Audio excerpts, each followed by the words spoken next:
Kabanata 181. Pag-recruit kay Binochen. Sa nagdaang 30 taon, naghahanap siya ng medikal na paggamot at pagkonsulte sa mga kilalang doktor, ngunit hindi ito mapakinabangan. Ang binata sa harap niya ay hindi pa 30, at bagaman mayroon siyang kamangha-manghang lakas, hindi siya naniniwala na makakatulong siya sa kanya na mapabuti ang kanyang mga kakayahan. Ito ay simpleng imposible. Nakikita ng kawalan ng paniniwala ni Bino, si Jendong ay ngumiti ng mahina.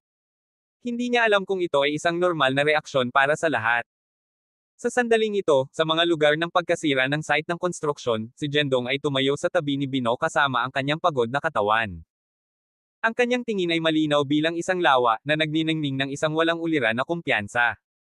Sa ilalim ng sikat ng araw, ang kanyang mataas na tulay ng ilong at perpektong bibig ay lumitaw na matalim at natatangi. Kaysa sa aura ng isang hari na nagmula sa kanya, nagbigay siya ng isang mahiwaga at malalim na pakiramdam. Alam kong hindi ka naniniwala sa sinasabi ko, dahil ang nakikita ay naniniwala. Si Bino ay hindi nabanta sa puntong ito. Naglakad si Jendong at malumanay na inilagay ang kanyang kamay sa balikat ni Bino, agad na isinaaktibo ang 5 elemento ng teknik. Ang 5 elemento ng teknik na itinuro ni Zongjing Zhang ay hindi kapani-pani walang makahimalang, na may kakayahang baguhin ang halos anumang bagay. Gayunpaman, ang kakanyahan ng diskarteng ito ay isang medikal na pag-uudyok. Sa makatuwid, sa mga tuntunin ng mga kasanayang medikal, si Jendong ay walang malay na naging isang manggagamot na antas. Habang nagpapatakbo ang 5 elemento ng teknik, ang iba't ibang mga meridian at mga daluyan ng dugo ay lumitaw sa isip ni Jendong. Ito ang mga meridian sa loob ng katawan ni Binochen. Hindi niya inaasahan na ang 5 elemento ng pamamaraan ay maaaring makaramdam ng iba't ibang mga meridian sa loob ng katawan. Ito ay tunay na kamangha-manghang. Sa kauna-unahang pagkakataon, natuklasan ni Jendong ang misteryo ng 5 elemento ng teknik. Hindi siya nagsalita, ngunit patuloy na ginamit ang 5 elemento na pamamaraan. Sinimulan niyang patuloy na suriin ang 8 pambihirang meridian ni Binochen. Ang kamay ni Jendong ay nasa balikat ni Binochen, at bahagyang sumimangot si Binochen, hindi alam kung ano ang nasa taong ito. Ngunit sa sandaling iyon, bigla siyang nakaramdam ng isang napakadalisay na enerhiya na patuloy na dumadaloy sa kanyang mga meridian. Ang pakiramdam na ito ay napakakaiba. Ang bibig ni Bino ay bahagyang nakabukas, at hindi siya nagsalita ng ilang sandali. Tiningnan niya ang batang si Jendong sa harap niya sa pagkabigla, na parang nakatingin siya sa isang halimaw. Anong uri ng pamamaraan ito na maaaring suriin ang kanyang mga meridian? Si Shanfeng ay hindi nagsasalita, at binabantayan silang dalawa. Si Zongjing Zhang ay isang panauhin na manggagamot na inanyayahan ng pamilya ng Ye. Namagitan lamang siya upang mailigtas ang isang tao na malubhang nasugatan sa pamilya ng Ye. Bukod dito, sinubukan ni Shanfeng na gamitin ang 5 elemento na pamamaraan na itinuro ni Zongjing Zhang, ngunit hindi ito gumana, walang reaksyon. Sa makatuwid, ang paggamit ng 5 elemento ng pamamaraan ay tiyak na nakasalalay sa talento. Bukod dito, si Zongjing Zhang ay isang napaka-misteryosong tao, at ang kanyang lakas ay hindi mapapawi. Ang kakayahang makatulong sa pamilya ng Ye ay isang malaking karangalan para sa pamilya ng Ye. Pagkalipas ng 5 minuto, biglang tumigil si Jendong. May nasiyahan ng ngiti sa kanyang mukha. Ito ay lumiliko na ang dalawa sa iyong 8 pambihirang meridian ay naharang. Inihayag ni Jendong ang dahilan kung bakit hindi na level up si Bino sa loob ng 20 taon.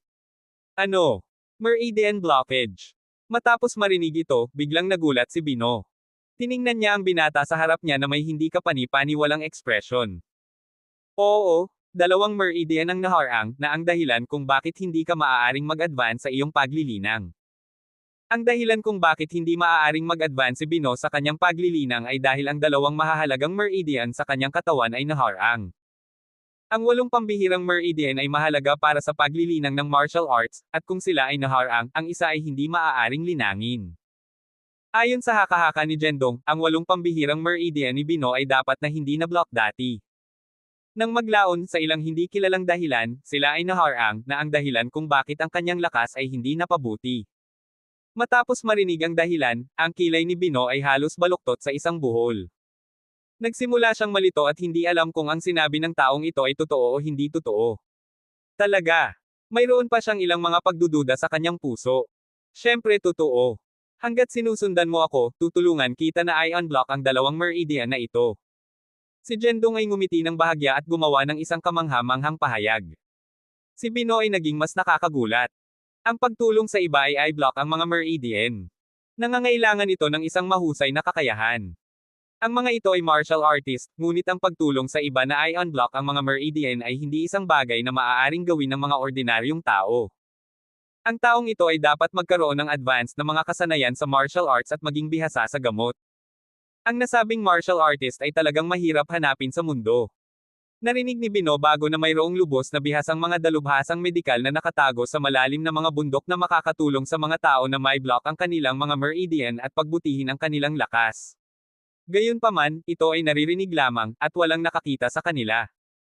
Maging ang malaking sinaunang pamilyang martial arts sa Jingzhou, ang pamilyang Zhou, ay walang sinuman na maaaring gawin ito.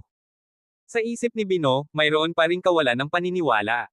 Bagaman hindi siya naniniwala, hinawakan pa rin niya ang isang pantasya sa kanyang puso. Pagkatapos hayaan mo akong tulungan kang magbukas muna ng isang meridian. Alam ni Jendong na bilang isang martial artist, hindi siya naniniwala sa kanya hanggang sa makita niya ang aktwal na mga resulta. Kaya, pinalakpakan ni Jendong ang kanyang mga kamay sa likod ni Bino at sabay na isinaaktibo ang 5 elemento ng teknik. Dahil sa kasalukuyan ay labis siyang nasugatan, maaari lamang siyang mapakilos ng kaunting panloob na enerhiya. Gayunpaman, para sa isang bagay na kasing liit ng pagbubukas ng isang meridian, madali pa rin niya itong hawakan. Ang isa sa kanyang panloob na lakas ay naging isang hindi nakikita na puwersa at dam-aloy sa katawan ni Binochen. Ang panloob na enerhiya na ito ay lubos na dalisay at pagkatapos ng pagpasok sa katawan ni Bino, nagsimula itong maglakbay kasama ang mga meridian. Ano? Matapos maramdaman ang dalisay na panloob na enerhiya na ito, ang mukha ni Bino ay nagpakita ng isang ekspresyon ng pagkabigla. Kung saan napunta ang dalisay na panloob na enerhiya, lubos na komportable, at talagang nais ni Bino na sumigaw ng malakas. Sa isang lugar kung saan mayroong isang pagbara ng dugo, isang meridian ang naharang ng ilang mga impurities. Nagdagdag si Jendong ng isang maliit na puwersa at manipulahin ang panloob na enerhiya, naghahanda upang buksan ang nakablock na meridian. Gayunpaman, dahil sa kanyang mabibigat na pinsala, ang unang pagsabog ng puwersa ay hindi nagbukas ng naharang na meridian. Sa isang iglap, ang katawan ni Jendong ay natakpan sa pawis. Lalo na ang pawis sa kanyang noo, na dam-aloy sa kanyang mga pisngi at pagkatapos ay nahulog sa lupa. Nang makita ang eksenang ito, ang puso ni Bino ay ganap na inilipat. Alam niya na kahit na kung si Jendong ay makakatulong sa kanya na buksan ang kanyang mga meridian sa oras na ito, kailangan pa rin niyang pasalamatan ang taong ito. Hindi bababasa siya ay taos-puso sa kanya, hindi katulad ng Joe na tinatrato siya bilang isang panauhin kapag kailangan siya, ngunit sinipa o kahit na tinanggal kapag hindi nila ginawa. Naisip ni Bino ang kanyang isipan na hanggat makakatulong si Jendong sa kanya na ay unblock ang kanyang mga meridian, mananatili siya sa kanya sa hinaharap. Si Shanfeng ay tumayo sa tabi ni Jendong at nakita ang kanyang pamangkin na pinagpawisan ng labis. Agad niyang inilagay ang kanyang palad sa likuran ng kanyang pamangkin at binigyan siya ng tuloy-tuloy na stream ng panloob na enerhiya. Ang panloob na enerhiya ni Jendong ay nakababa na, at ang naharang na meridian ni Bino ay hindi pa na-block. Kapag siya ay malapit ng sumuko, ang panloob na enerhiya ng kanyang tiyuhin ay dumating sa oras. Ang tulong na ito ay talagang napapanahon. Si Jendong ay labis na nasisiyahan at isinagawa ang lahat ng kanyang lakas upang masira ang naharang na meridian. Kabanata 182. Mabilis na bumuti. Makalipas ang 3 minuto. Ang mga nakablock na meridian ay sa wakas ay binuksan. Sa sandaling ito, biglang nadama ni Bino na ang kanyang katawan ay hindi kapani-pani walang makinis at magaan, at naramdaman niya na mas masigla. Totoo ito. Totoo ang lahat. Ang batang ito sa harap niya ay maaaring makatulong sa mga tao na buksan ang kanilang mga meridian. Matapos mabuksan ang meridian na ito, ang orihinal na matandang Bino ay biglang nakaramdam ng mas bata. Ito ay masyadong kamangha-manghang.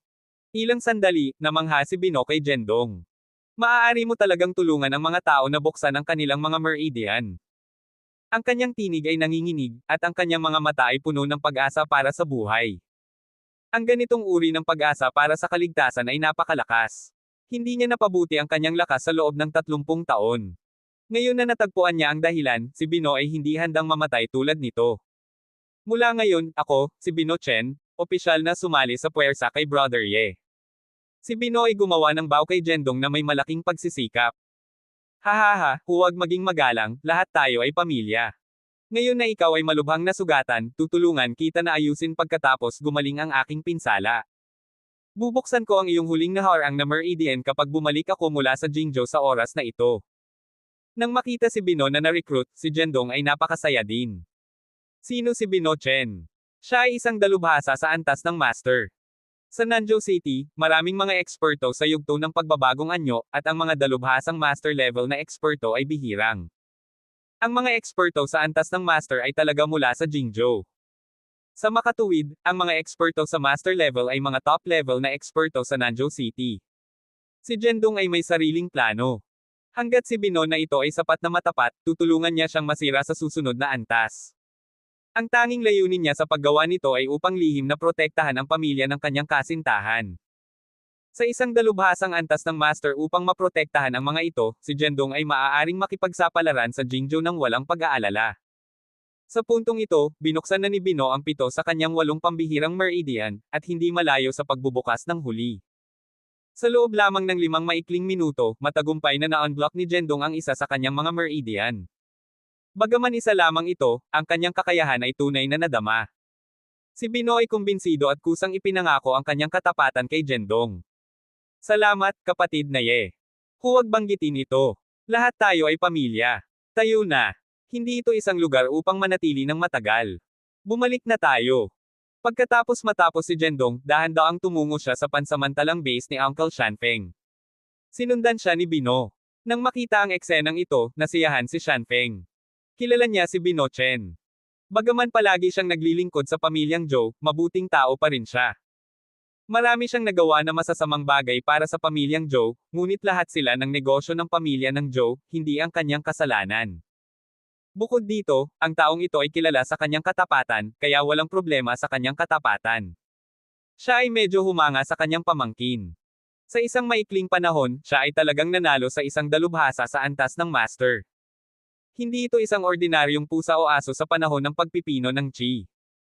Ito ay isang dalubhasang antas ng Master na madaling talunin ang daan-daang mga Qi refining period na nag-iisa. Nang bumalik sina Jendong at Shanfeng sa kanilang tirahan, nakatayo pa rin si Qing Jiebai, mukhang nag-aalala. Nang makita si Jendong na natakpan ng mga pinsala at napunit na damit, agad na napagtanto ni Qing Jie na may mali. Master, bumalik ka na. Magalang na sumagot si Qing Jiebai. Habang siya ay nagsalita, isang matandang lalaki sa kanyang ika-50 ang dumating mula sa labas. Natatakpan din siya sa mga pinsala, lalo na ang kanyang mga kamay, na malubhang nasugatan. Bumalik na kami. Pumunta at maghanda ng tanghalian. Gumawa ng masarap. Napakalamig ng mukha ni Shanfeng. Kani-kanina, nagkamali si Qing Jie na binigyan si Jendong ng isang forged letter, na humantong kay Jendong na naambas at malubhang nasugatan. Sa kabutihang palad, ito ay isang malubhang pinsala lamang. Kung ang kanyang pamangkin ay nagpadala sa kanyang kamatayan ngayon, puputulin niya ang lahat ng relasyon kay Qing Jiebai. Oo, Master. Alam ni Qing Jie na may nagawa siyang mali at umalis upang maghanda ng tanghalian. Sa pag-alis niya, bigla niyang narinig si Jendong na nagsabi sa matatandang lalaki, Bino. Maaari kang manatili dito hanggang sa gumaling ang aking mga pinsala, at pagkatapos ay maaari nating gamutin ang iyong mga pinsala. Salamat, kapatid na Ye. Namangha na si Bino kay Jendong. Sa kanyang opinyon, hanggat tinulungan siya ni Jendong na buksan ang huling naharang na meridian, ang kanyang lakas ay tiyak na masisira sa lupain ng Grandmaster. Pagkatapos ng lahat, siya ay natigil dito sa 30 taon. 30 buong taon. Naghihintay siya para sa sandaling ito halos araw-araw. Bino. Ang Bino Chen mula sa pamilyang Zhou. Ang mga yapik ni Qing Jie ay huminto ng bahagya. Bilang may-ari ng Qing Mohol, narinig niya ang pangalan ni Bino Chen dati.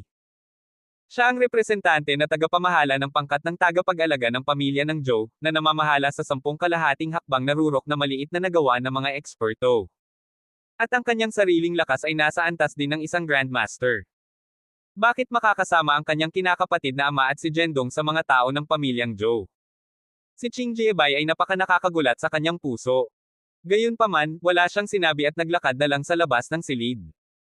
Sa silid, umupo si Jendong sa sofa, cross-legged, at nagsimulang magsagawa ng kanyang diskarte sa pagpapagaling.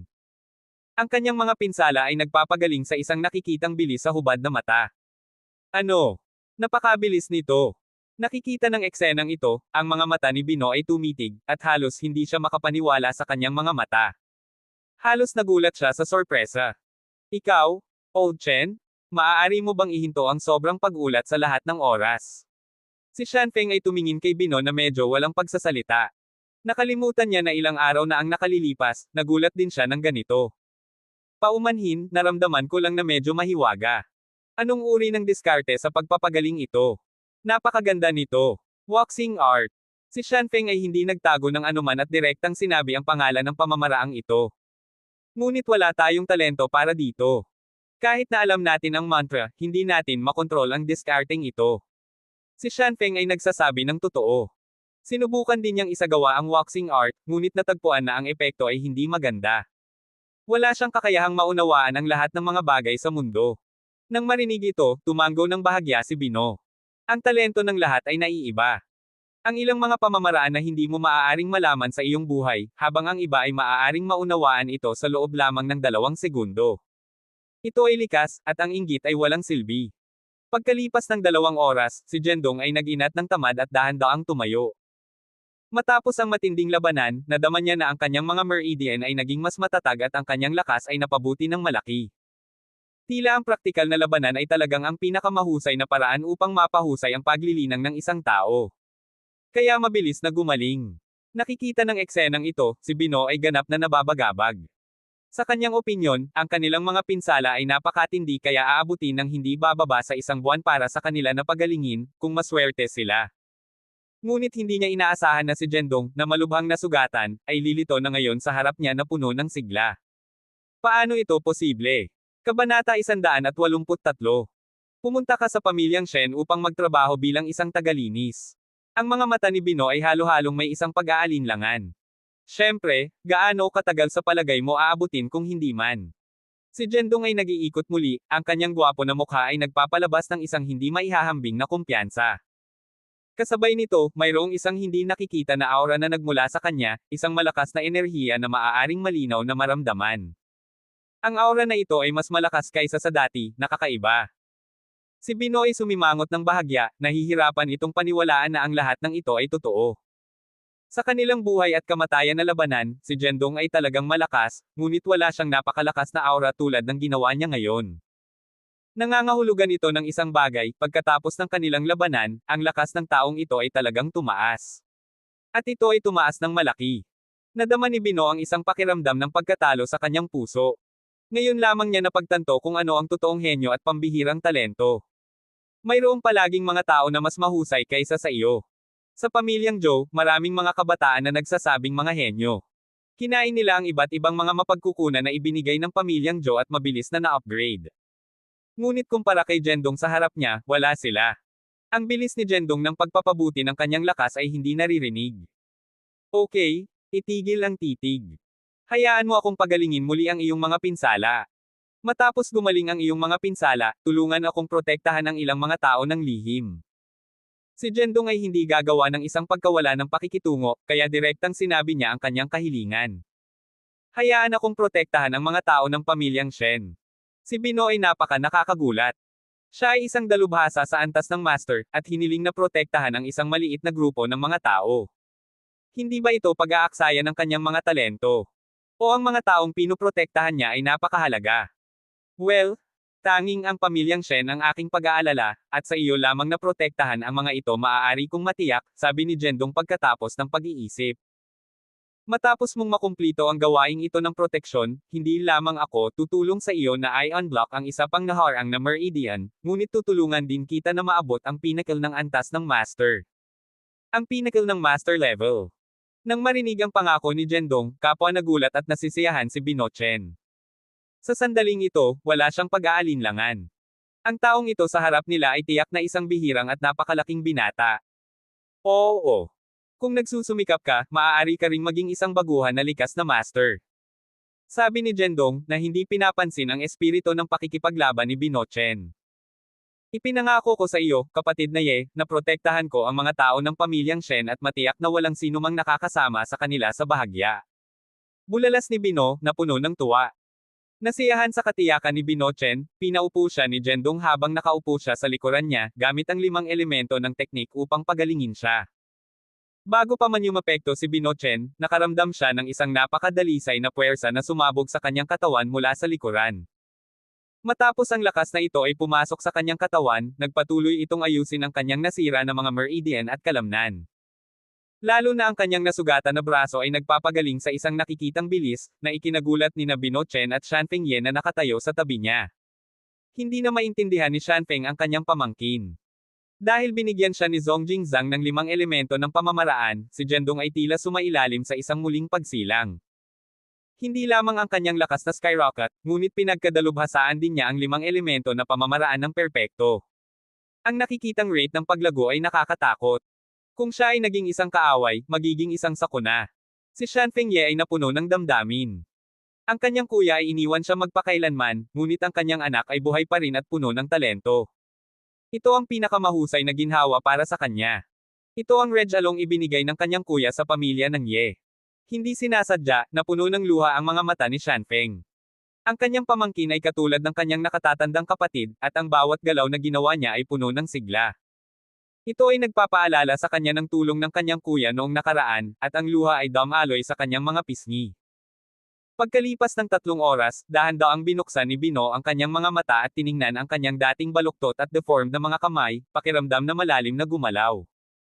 Nabuhay ako ng higit sa 50 taon at hindi pa ako nakakita ng gayong mahimalang bagay, aniya. Hindi niya naisip na, pagkatapos lamang ng 3 oras, siya, na labis na nasugatan, ay magiging buhay na buhay at masigla muli. Bukod dito, nagulat siya nang malaman na dahil tinulungan siya ni Zhendong na i-unblock ang isang meridian, ang kanyang lakas ay naging mas malakas kaysa sa dati. Tila isang hakbang lamang siya mula sa pag-abot sa antas ng isang Grandmaster. Hanggat ang huling naharang na meridian ay hindi nakablock, ang kanyang lakas ay tiyak na maabot ang antas ng isang Grandmaster. Naghihintay siya ng 30 taon upang maabot ang antas ng isang Grandmaster. Nang makamit niya ang kanyang layunin, hindi maiwasang mapigilan ni Bino ngunit nasa sabik. Maraming mga kamangha-manghang bagay. Masasanay ka na sa hinaharap. Bumalik si Zhendong sa kanyang karaniwang lamig. Kung nagtatrabaho ka para sa akin, hindi kita tretretuhin ng hindi patas. Hindi kita ipapadala upang gumawa ng mga mapanganib na bagay, at ang pagprotekta sa iyong mga pag-aari ay hindi magiging mahirap para sa isang tao sa iyong antas, di ba? Hindi mahirap. Hindi mahirap. Ngumisi si Bino at sabik na sinabi. Sa sandaling ito, sa kanyang puso, ang taong ito ay isang napakalaking binata. Ang pagsunod sa kanya ay haantong sa isang magandang kinabukasan. Well, inayos ko ang lahat para sa iyo. Simula bukas, kakailanganin mo ang iyong sarili at pumunta sa Shen Family Villa upang gumana bilang isang tagalinis. Si Zhendong ay nakagawa na ng mga plano sa kanyang isipan. Ano? Kapatid na Ye, gusto mo akong pumunta sa pamilyang Shen bilang isang tagalinis. Pinch ni Bino ang kanyang tainga at hindi makapaniwala sa narinig niya. Siya, isang mataas na antas ng master, ay hinilingang magtrabaho bilang isang tagalinis sa pamilyang Shen.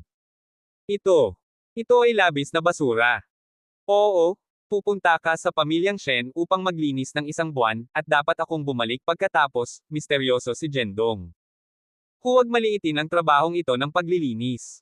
Maaari mong gamitin ang pagkakakilanlan na ito upang malayang pumasok at lumabas sa pamilyang Shen. Kapag may panganib sa pamilyang Shen, maaari mo itong makita kaagad. At maaari ka ring pumunta sa silid ng pagsubaybay sa seguridad ng mas madalas, at makitungo kaagad sa anumang sitwasyon. Naisip ni Zhendong ang lahat. Well, okay. Kinamot ni Bino ang kanyang ulo, pakiramdam na ito ay talagang isang basura. Ngunit dahil ito ang kahilingan ni Zhendong, natural na sumunod siya. Nakikita ng kasunduan ni Bino, ang puso ni Zhendong sa wakas ay naging normal ang tibok. Ngayon si Bino ay tulad ng isang nakatagong monghe sa pamilyang Shen. Walang naisip na ang isang maliit na pangkat ng Shen ay magtatago ng isang dalubhasa sa antas ng master. Sa Bino na namamahala, sa wakas ay maaari siyang makatiyak. Kabanata 184. Jingxi. Kinaumagahan, si Bino Chen ay nakilala na ang kanyang sarili bilang isang tagapangalaga mula sa The Shen Group, na may hawak na isang malaking walis at naglalakad sa paligid ng Shen Family Villa. Ang bagong tiyuhin ay mukhang may sakit, hindi ako maglakas loob na magsalita ng malakas sa kanya, natatakot akong matakot siya. Ang isang security guard ay bumulong sa isa pang security guard, silang dalawa ay tumatawa. Yeah. Ito ay isang magandang bagay na hindi siya naging isang security guard, kung hindi man kapag ang isang kotse ay dumating sa gabi at mga hunks, siya ay matakot na malayo. Hahaha. Ang dalawang gwardya ay nagbiro pabalik-balik. Si Bino Chen, na nakikinig sa kanilang pag-uusap mula sa malayo, ay nag-tweet ng kanyang bibig. Anong uri ng sitwasyon ito? Siya, Isang master-level martial artist, ay talagang nagtatrabaho bilang isang tagapangalaga para sa pamilyang Shen. Ngunit mabilis na inangkop ni Bino sa papel na ito. Sa kanyang pananaw, hanggat maaari niyang makumplito ang gawain na ibinigay sa kanya ng kapatid na mahusay, maaari niyang buksan ang huling na harang na Meridian.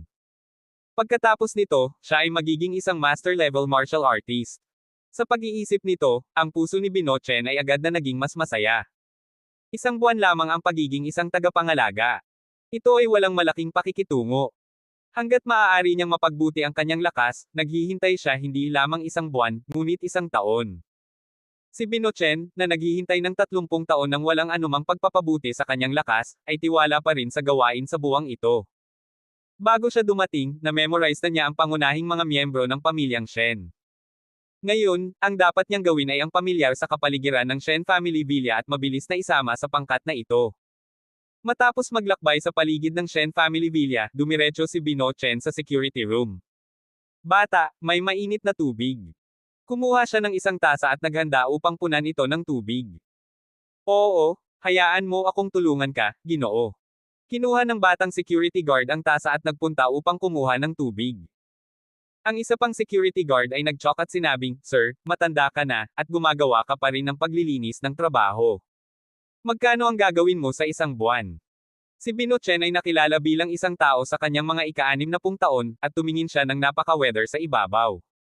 1,500 isang buwan, kasama ang silid at board. Hindi ako matanda, 66. Sagot niya. 66.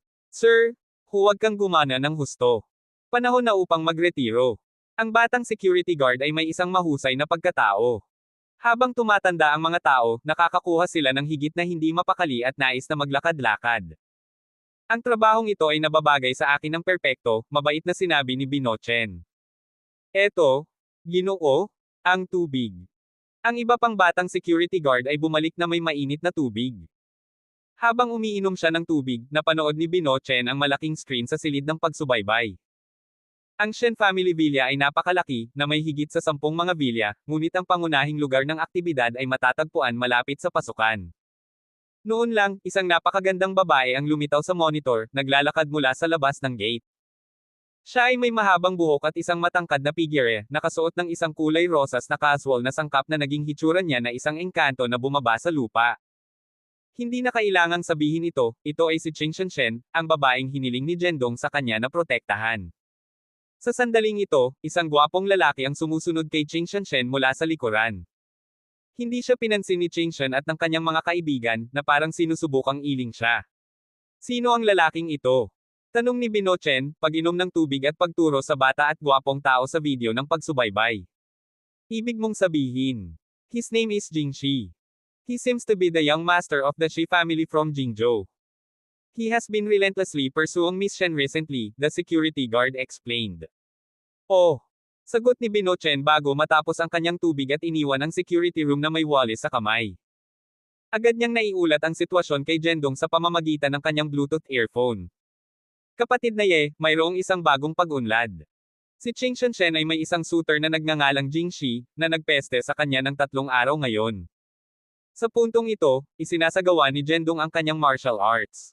Naririnig ang balitang ito, hindi siya nagulat. Dahil ang kanyang kasintahan ay napakaganda, madalas siyang nakakaakit ng mga suitors. Gayunpaman, ang katotohanan na ang taong ito ay maaaring makapasok sa villa ng pamilyang Shen ay nangangahulugang dapat siyang magkaroon ng isang malakas na background. Jing Shi. Saan siya nagmula? Nag-isip sandali si Zhendong at napagtanto na walang ganoong tao sa impormasyong nakolekta niya tungkol sa Nanzhou City. Brother Ye, si Jing ay ang batang master ng pamilyang Shi sa Jingzhou at ang hinaharap na pinuno ng pamilya. Si Bino Chen, na nagmula sa Jingzhou, ay mayroon pa ring kaalaman tungkol sa ilan sa mga pamilya doon. Ang pamilyang Shi ay isa rin sa 8 sinaunang pamilyang martial arts sa Jingzhou. Sinaunang martial arts pamilya. Ito ba ang pamilyang Shi kung saan nagmula si Taog Shi? Si Zhendong ay bahagyang nagulat. Hindi niya inaasahan na magkaroon ng isang koneksyon sa pamilyang Shi sa lalong madaling panahon.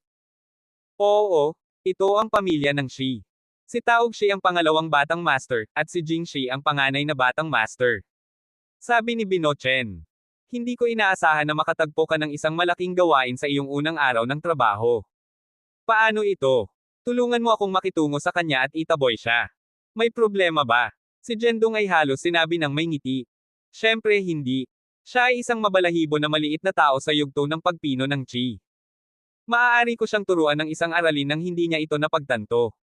May kumpiyansa na sinabi ni Binochen. Well, hawakan mo ito, ngunit huwag patayin ang sinuman. Inutusan ni Jendong. Sa kanyang opinyon, sapat na ang isang aralin kay Jingxi. Kung gumawa sila ng mga kaaway kasama ang pamilyang Shi, ang mga bagay ay magiging nakakalito. Okay. Kapatid na Ye, panoorin mo lang ako. Matapos mayhang ang telepono, si Binochen ay nasa mabuting kalagayan at humihiya sa isang tono habang naglalakad siya. Sa gate ng Shen family villa, si Jingxi ay humahabol sa frantically. Miss Shen, mangyaring bigyan mo ako ng isang pagkakataon. Hinahangaan kita ng mahabang panahon. Naglakad si Jing at hinarang ang kanyang daan, na humihiling ng mapait. Matapos marinig ito, si Qingshan ay sumimangot ng basta-basta at agad na tumanggi, Jing, itigil ang pangangarap. Mayroon na akong kasintahan. Si Jing ay ang panganay na anak ng pamilyang Shi sa Jingzhou. Umasa siya sa kalakalan sa pagitan ng kanyang kumpanya at ng pamilyang Shen na banta si Qingshan at hinabol siya. Kamakailan lamang, siya ay nalubog sa pagsasagawa ng 5 elemento ng teknik at hindi nais na bigyang pansin siya. Ngunit si Jing ay tulad ng isang piraso ng bark, dumaikit sa kanya at nakakainis sa kanya hanggang sa kamatayan. Hindi mahalaga kung mayroon kang isang kasintahan. Hanggat sinusundan mo ako, ikaw ang magiging hinaharap na ginang ng pamilyang Shi. Alam mo, ako ang panganay na anak ng pamilyang Shi. Masaya na sinabi ni Jing sa kanyang sarili. Hindi siya pinansin ni Qingshan, pinalampas ang kanyang sagabal, at nagpatuloy sa paglalakad patungo sa villa. Sa sandaling ito, ang isang matandang tagapangalaga ay maingat na nagwawali sa mga nahulog na dahon sa puno. Si Qingshan ay mabilis na dumaan sa kanya, at nang nais ni Jing na makahabol, biglang sinakal ng matandang tagapangalaga ang kanyang walis. Ang walis ay tumama ng tumpak sa binti ni Jing, na naging dahilan upang siya ay tumalon ng basta-basta. Naisip niya na madali niyang maiwasan ang walisin, ngunit hindi inaasahan, siya ay tinamaan ng walis at natumba sa lupa, mukhang napahiya. Kabanata 185. Nahuhumaling sa pamamagitan ng mga halimaw. Oops! Bumagsak si Jingxi sa damuhan, at nalagyan ng isang bibig ng damo sa kanyang bibig. Ang kanyang bagong pantalon ay nakakuha din ng isang mahabang hiwa, na inihayag ang kanyang pulang damit na panloob. Ilang sandali lamang, siya ay suave at debonair, ngunit ngayon siya ay mukhang sobrang disheveled. Hindi makapaniwala si Jingxi na siya, isang dalubhasa sa antas ng rurok, ay natumba ng napakasama. Paano ito posible? Naramdaman pa niya ang isang pag-akyat ng panloob na enerhiya bago siya natumba, na imposible para sa kanya na ipagtanggol ang kanyang sarili. Tumayo siya at tumingin sa likod, para lamang makita ang isang matandang lalaki na may walis na nagwawalis sa sahig. Ang mga mata ni Jingxi ay sumabog ng isang matalim na ilaw, at ang kanyang kilay ay mahigpit na kumaway. Ha! Maingat niyang sinuri ang matanda at natagpuan na walang bakas ng panloob na pagbabago-bago ng enerhiya sa kanyang katawan. Sa madaling salita, siya ay isang ordinaryong mas malinis. Paano ito magiging? Si Jingxi ay labis na nakakagulat at nadama na may kakaiba. Dahan daw ang lumakad ang matandang lalaki kay Jingxi at humingi ng tawad, pasensya na, binata. Hindi ko sinasadya na gawin iyon. Matapos sabihin iyon, ipinagpatuloy niya ang pagwawalis sa sahig na parang walang nangyari. Okay lang, okay lang. Si Jingxi ay napahiya sa kanyang napunit na pantalon. Nahulaan niya na dapat mayroong ilang mga nakatagong eksperto mula sa pamilyang Shen, kaya hindi siya naglakas loob na maging masyadong mapagmataas at naiwan sa isang napaka-awkward na paraan. Bago umalis, humakbang siya sa isang piraso ng dog poop. Iyon ay kung paano nalutas ang problema. Medyo nagulat si Qingshan Shen. Narinig niya na si Jingxi ay isang master, ngunit ngayon ay hindi ito tila. Hindi niya masyadong naisip ang tungkol dito at napakasaya. Matandang tao, bakit ka pa rin nagwawalis sa sahig sa iyong edad? Naguguluhan siya. Kailan nagsimula ang pamilyang Shen sa pag-upa ng mga matandang empleyado? Miss Shen? Hindi mo alam. Ang aking pamilya ay may ilang mga problema, kaya kailangan kong lumabas at magtrabaho upang mabuhay. Si Binochen ay mukhang isang mahihirap na matandang lalaki, na may hawak na isang walis. Nakikita ng eksenang ito, naawa si Qingshan Shen at kinuha ang 500 mula sa kanyang pitaka at ibinigay ito sa kanya. Matandang tao, kunin ang perang ito at bumili ng ilang mabuting pagkain upang mapangalagaan ang iyong katawan. Mukha kang payat. Pagkatapos magsalita, nagmadali siyang umalis. Hinawakan ni Bino ang 500 at binulong sa kanyang sarili, nagtrabaho ako para sa pamilyang Joe sa loob ng 30 taon, at wala sa mga anak ng pamilya ng Joe na nagbigay sa kanila ng pera. Hindi ko inaasahan na makakita ng pagbabalik sa aking unang araw sa pamilyang Shen. Ang kaibahan sa pagitan ng dalawa ay napakahalata. Pinalakas pa nito ang ideya ni Bino Chen na sundan si Jendong. Bukod dito, pagkatapos ng insidente kasama si Jingxi ngayon, natagpuan ni Bino Chen ang isang loophole, na hindi niya maprotektahan si Qing Shen kapag wala siya sa villa. Agad niyang sinabi kay Jendong tungkol dito. Tama ka. Masyadong simple ang pag-iisip ko dati. Tumango si Jendong sa pagsang-ayon sa mga salita ni Bino Chen. Imposible para kay Qing Shen na manatili sa loob ng bahay sa lahat ng oras. Gayunpaman, ang paglabas ay mapanganib din, lalo na sa patuloy na panliligalig mula kay Jingxi. Tila kailangan nilang baguhin ang kanilang diskarte. Bin, mula ngayon hanggang ngayon, ikaw ay magiging driver ni Qing Shen. Sa pamamagitan ng paraan, alam mo ba kung paano magmaneho? Si Jendong ay nag-isip na. Oo, maaari akong magmaneho, ngunit wala akong lisensya, sagot ni Bino Chen. Hindi mahalaga kung wala kang lisensya, hanggat maaari kang magmaneho, kumpiyansa na sinabi ni Jendong. Sa kapangyarihan ng pamilyang Shen sa lungsod, ang pagkuha ng lisensya sa pagmamaneho ay hindi magiging problema. Si Bino Chen ay nagbago sa personal na driver ni Qing Shen. Sinundan niya ito tuwing lalabas siya at nanatili sa security room nang bumalik sila sa villa. Ang dalawang batang security guard ay naiinggit sa promosyon ni Bino Chen mula sa isang tagalinis sa isang personal na driver para sa binibini. Kapatid, paano mo pinamamahala ang maging isang personal na driver mula sa isang tagalinis sa loob lamang ng isang araw? Ang isa sa mga security guard ay nagtanong sa paghanga. Siguro nakakuha ako ng maswerte, sagot ni Bino Chen, hindi inihayag ang katotohanan sa kanila. Bagaman ang dalawang batang gwardya ng seguridad ay medyo magaspang sa paligid ng mga gilid, natagpuan sila ni Bino Chen na kawili-wili. Matapos magayo sa villa ng pamilyang Shen, sa wakas ay nadama ni Jendong. Inihanda nila ang lahat ng kailangan nila para sa kanilang paglalakbay sa Jingzhou, na naka-schedule para bukas. Sa araw na ito, binisita ni Jendong ang silid ng kanyang ikatlong tiyuhin at nakita siyang mukhang nag-aalala. Mukhang mayroon kang isang bagay sa iyong isip, Uncle Shanpeng, sabi ni Jendong. Nang marinig ito, pinakawalan ni Shanpeng ang isang buntong hininga, na parang may edad na siya. Ah! Ang balita ay nagmula sa Jingzhou na ang paglilinang ni Lolo ay naligaw at siya ay nasa pag-iisa. Naliligaw. Nang marinig ang balitang ito, si Jendong ay nagtaas ng isang kilay ng bahagya. Sa teorya, si Lolo Wu Die ay naging isang grandmaster sa antas ng likas na martial arts, at sa ilalim ng normal na mga kalagayan, hindi siya mahulog sa ganoong estado. Maaari ba na siya ay nagsagawa ng ilang uri ng pamamaraan na humantong sa kanyang naliligaw? Bilang isang martial artist, ang bagay na kinatakutan niya ay naliligaw. Kapag naligaw ang isang tao, ang paglilinang ng isang tao ay mababawasan, at sa mga malubhang kaso, ang isa ay mamamatay ng isang marahas na kamatayan. Bagaman hindi pa niya nakilala ang kanyang lolo na si Wu Die, ang dugo ay mas makapal kaysa sa tubig, at labis siyang nababahala sa kanyang lolo. Si lolo ay nasa tabi niya si Zongjing Zhang, kaya hindi dapat magkaroon ng problema, di ba? Matapos mag-isip sandali, naisip ni Jendong ang mahimalang si Zongjing Zhang. Ang 5 elemento ng teknik na itinuro niya sa kanya ay napakalakas, at dapat siyang magkaroon ng isang paraan upang matulungan ang kanyang lolo na ayusin. Nang marinig ito, walang magawa si Shanpeng. Ang paglilinang ng iyong lolo ay palaging may problema. Kung hindi para sa gamot na ibinigay ni Zongjing Zhang upang sugpuin ito sa mga nakaraang taon, natatakot ako na siya ay lumipas na. Sa sandaling ito, si Shanpeng ay tila may edad na.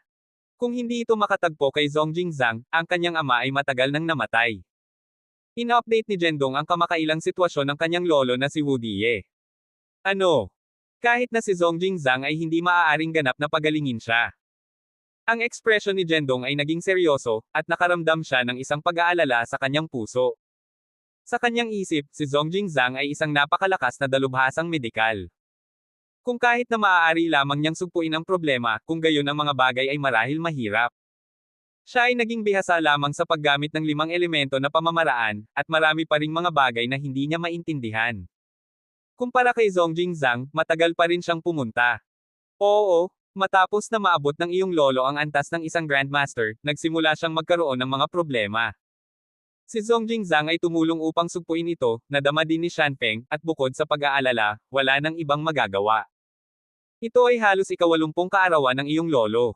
Kailangan kong bumalik sa pamilya ng Ye upang maghanda. Maaari kang dumating sa pamamagitan ng eroplano sa loob ng ilang araw. Orihinal na, pinaplano ni Shanpeng na personal na ibalik si Zhendong. Gayunpaman, dahil nag-aalala siya tungkol sa kalusugan ng kanyang ama at kailangang maghanda para sa pagdiriwang ng ika-80 kaarawan, maaari lamang siyang bumalik ng maaga. Okay. Naayos na yan. Matapos talakayin ito ng dalawa, umalis muna si Shanpeng. Si Zhendong ay hindi nag-aksaya ng anumang oras at nagsimulang mangolekta ng mga sinaunang medikal na libro mula sa lahat. Naghahanda siya upang malaman ang higit pa tungkol sa impormasyon na may kaugnayan sa paglilinang ng halimaw. Kabanata 186. Medicine Valley. Mula sa mga sinaunang panahon hanggang sa kasalukuyan, ang paglilinang ay palaging tungkol sa pagtatanggol sa kapalaran. Para sa isang martial artist, ang pangwakas na layunin ay upang ituloy ang kawalang kamatayan. Ito rin ang pangwakas na layunin ng lahat ng martial artist. Gayunpaman, ang landas ng paglilinang ay hindi palaging makinis. Maraming mga bagay ang maaaring mangyari sa daan. Sinasabing kahit na matapos maabot ang antas ng isang Grandmaster, mayroon pa ring iba't ibang mga antas ng posisyon. Kapag nasira ang bottleneck ng antas ng Grandmaster, maaaring maipasok ang isang bagong kaharian. Posible ring hindi umakyat, ngunit tunay na makamit ang kawalang kamatayan. Gayunpaman, ang lahat ng ito ay mga alamat, at hindi malinaw kung totoo o hindi totoo. Nabasa ni Zhendong ang maraming mga sinaunang libro, ngunit hindi nakahanap ng anumang mabisang paraan upang malunasan ang paglilinang ng halimaw. Ang paglilinang ng halimaw ay tumutukoy sa iba't ibang mga pagkakamali na nagaganap sa panahon ng paglilinang, na pumipigil sa karagdagang pag-unlad. Ang paglilinang ng halimaw ay maaaring maging sanhi ng mga menor na pinsala o kahit na kamatayan. Maraming mga kadahilanan para sa paglilinang ng halimaw, tulad ng pagkagambala, hindi nalutas na emosyon, o mga pagkakamali sa pamamaraan ng paglilinang. Ang mga dahilan ay marami. May kaunting impormasyon tungkol sa paglilinang ng halimaw sa mga sinaunang libro. Matapos mag-aaksaya ng 2 araw, itinutok ni Zhendong ang kanyang pansin sa 5 elemento ng teknik na itinuro sa kanya ni Zongjing Zhang. Ang 5 elemento ng teknik na ito ay napaka-misteryoso, at sa tuwing isinasagawa niya ito, nakakakuha siya ng isang bagong pag-unawa dito. Sa bawat oras, mayroong isang bagong pag-unawa. Matapos pagsamahin ang impormasyon mula sa mga sinaunang libro, natagpuan ni Zhendong na mayroon siyang bagong pag-unawa sa 5 elemento na pamamaraan. Para bang isang pintuan sa ibang mundo ang nagbukas para sa kanya. Sa loob ng 2 magkakasunod na araw, nagsasanay siya sa pamamagitan ng pagsasama ng mga sinaunang medikal na libro sa 5 elemento na pamamaraan. Mula sa pagkakaroon lamang ng isang hindi malinaw na pag-unawa, unti-unting nakakuha siya ng isang bagong pag-unawa sa buong larangan ng medikal. Bilang karagdagan sa mga sinaunang medikal na libro, nabasa rin niya ang maraming modernong gamot, isinasama ito sa 5 elemento ng teknik, at nakakuha ng maraming mga bagong pananaw. Hindi sinasadya, siya ay naging isang bihasang practitioner sa larangan ng medikal. Mabilis na lumipas ang oras, at bago niya ito nalaman, papalapit na ito sa ika-80 na kaarawan ni Wu Die. Matapos magbid ng palm sina Zhendong at Qingshan, diretso siyang sumakay ng eroplano pupunta sa Jingzhou. Orihinal na, pinaplano ni Zhendong na magmaneho roon, ngunit mag-aaksaya ito ng maraming oras sa paglalakbay. Mahalaga sa kanya ang oras ngayon, at nais niyang makahanap ng isang paraan upang pagalingin ang enerhiya ng halimaw sa lalong madaling panahon. 2 oras lamang ang tumagal ng eroplano mula sa Nanzhou patungong Jingzhou. Umupo si Zhendong sa upuan ng bintana, may hawak na isang lumang libro, at binabasa itong mabuti. Ang pag-upo sa tabi niya ay isang batang babae.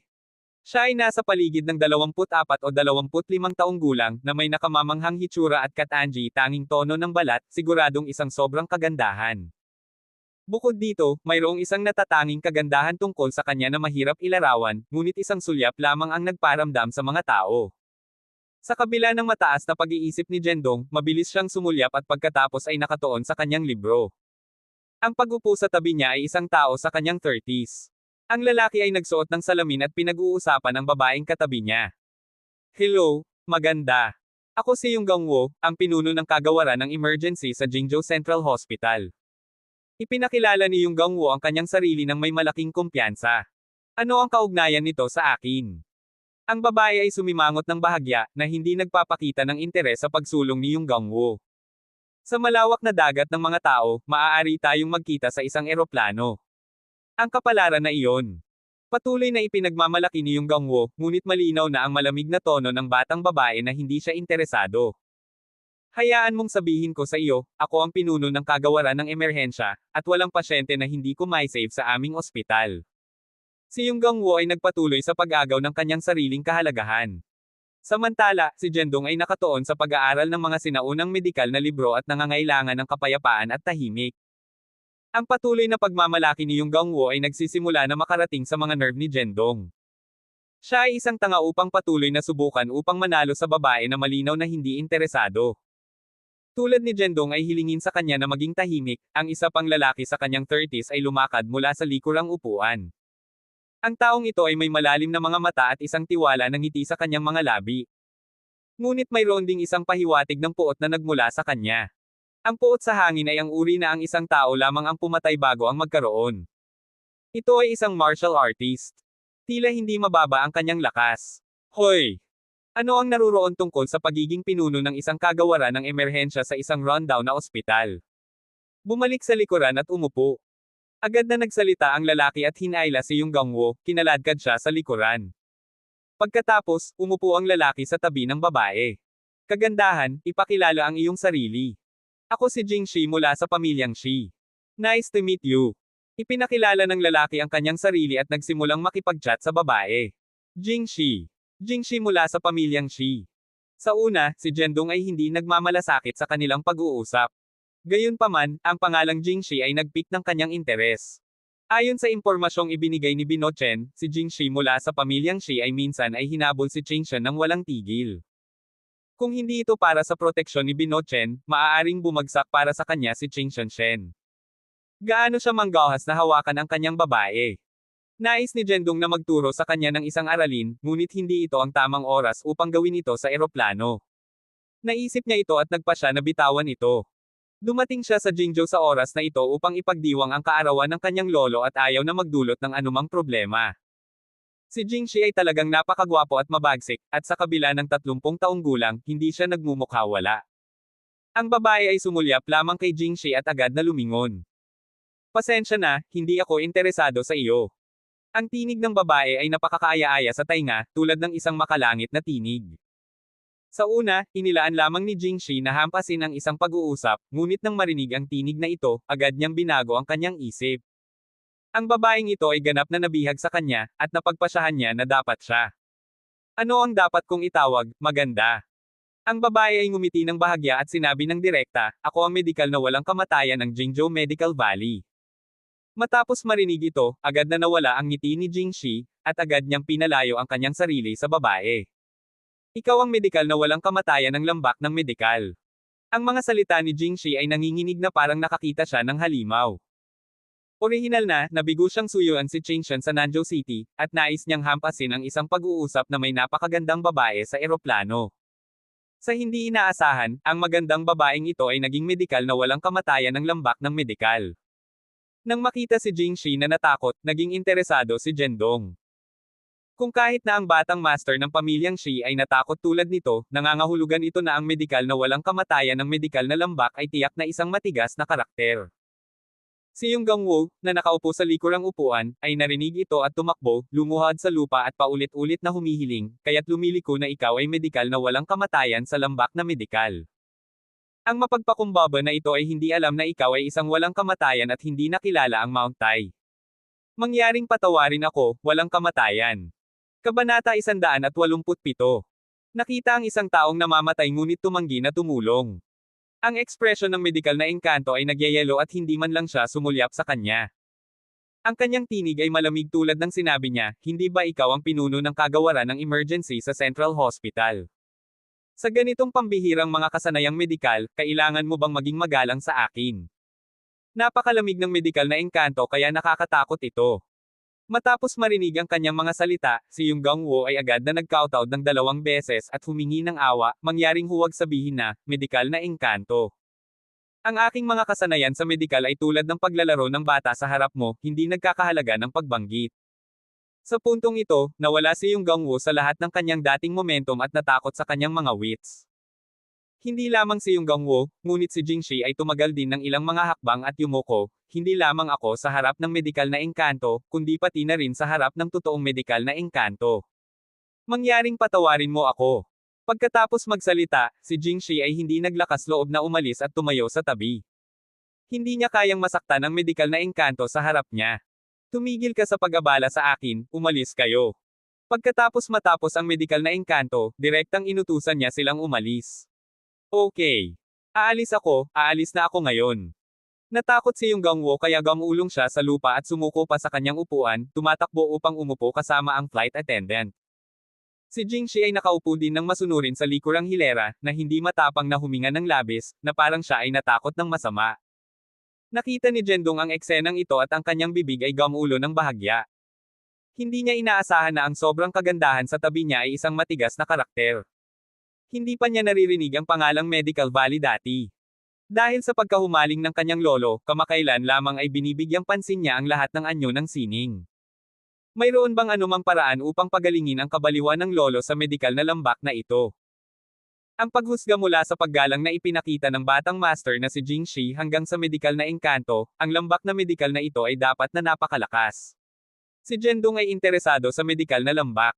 Gayunpaman, hindi niya kinuha ang inisyatibo upang hampasin ang isang pag-uusap dahil itinuturing niya itong pinakamababang diskarte sa antas.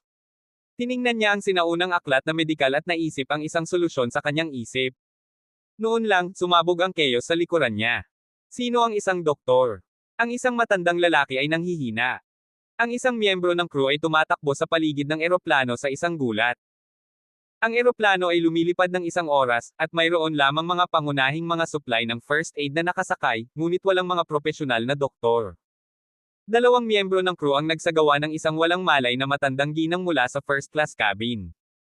Ang matandang ginang ay nasa kanyang 70, na may puting buhok, nakapikit na mga mata, isang maputlang mukha, at walang mga palatandaan ng buhay. Halos wala na siya. Matapos may sigawa ang matandang ginang, maraming mga pasahero ang agad na nagpanik. Pagkatapos ng lahat, ang mga emergency na ito ay bihirang sa mga eroplano. Ang eroplano ay nasa kaguluhan. Mangyaring isave ang aking lola. Tiyak na babayaran kita.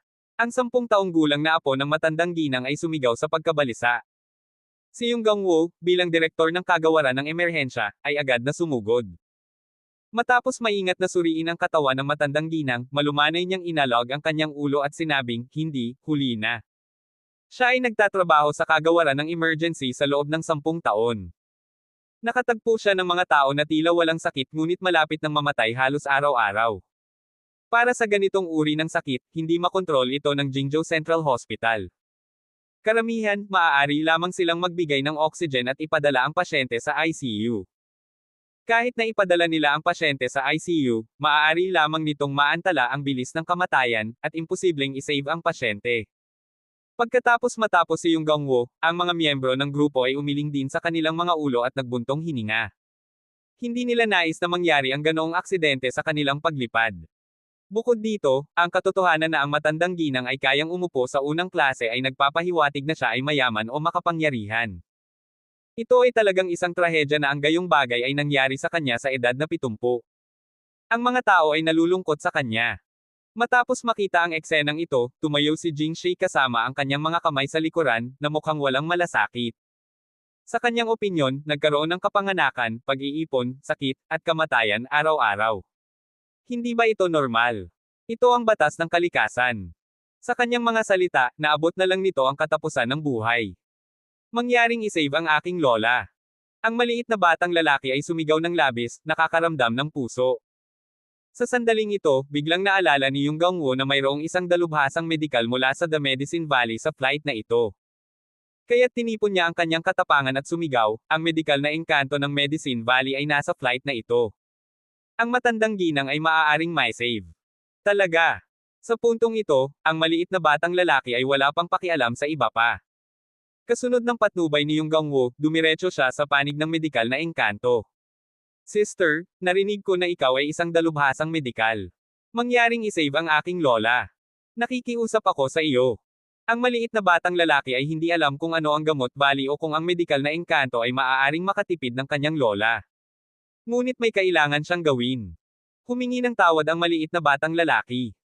Ang magagandang mata ng medikal na engkanto ay sumabog ng isang matalim na titig, at malumanay niyang inalog ang kanyang ulo, nagbubuntong hininga, huli na.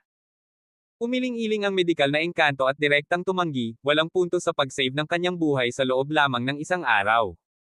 Sa kanyang opinyon, hindi nagkakahalaga ng pagsisikap na mailigtas ang buhay ng matandang ginang sa loob lamang ng isang araw. Wow! Sister, mangyaring isave ang aking lola. Ang maliit na batang lalaki ay lumuluha nang marinig ang kanyang mga salita. Ang isang pahiwatig ng buntong hininga ay lumitaw sa malamig na mukha ng medikal na engkanto. Hindi ko nais na iligtas siya, ngunit hindi ko magagawa.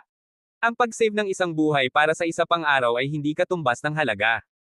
Nagpasya na ang medikal na engkanto na huwag makialam. Dahil ang medikal na engkanto ay hindi maaaring pagalingin siya, hindi niya ito mailigtas. Agad na nagsalita si Jingshi. Sumunod din si Yung Gangwo, tama iyon, ang medikal na engkanto ay isang master ng medikal na lambak. Ang sinabi niya ay dapat na tama. Ang matandang ginang ay lampas sa pag-save. Si Yung Gangwo ay naging manhid sa kamatayan, dahil nakita niyang namatay ang mga tao halos araw-araw.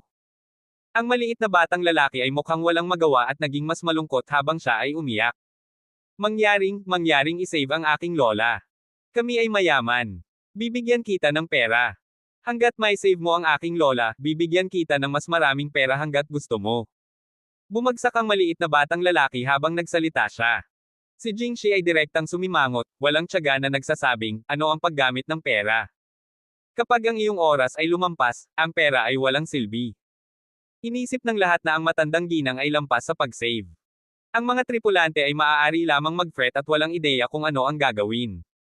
Susubukan ko ito. Sa sandaling iyon, ang binata na nakaupo sa tabi ng dalubhasang medikal ay hindi tinanggihan ang kanyang seatbelt, hinugot at tumayo. Naglakad siya, na dumaan sa paanan ng dalubhasang medikal.